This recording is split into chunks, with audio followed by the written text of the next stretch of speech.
Hello guys, আমি এই মুহূর্তে দাঁড়িয়ে আছি বগুড়া জেলার শিবগঞ্জ উপজেলায় ভাসুবিহার নামে একটা ঐতিহাসিক স্থানে। এক সময় এই স্থানে অনেক বৌদ্ধ ভিক্ষুক সাধুরাই কেটেছে তাদের নৃত্য। এখন সেখানে কিছুই নেই, আছে শুধু ধ্বংসস্তূপ আর প্রাচীর।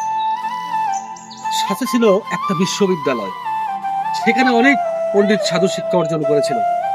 তবুও আজ সে বলে বারবার, আমি ভাসু, আমি জ্ঞানের এক অমর বিহার।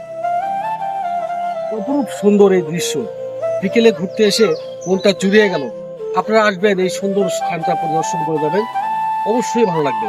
বগুড়া জেলায় সবাইকে স্বাগত, এসে ঘুরে যাবেন একবার আমাদের এই প্রিয় বগুড়ায়।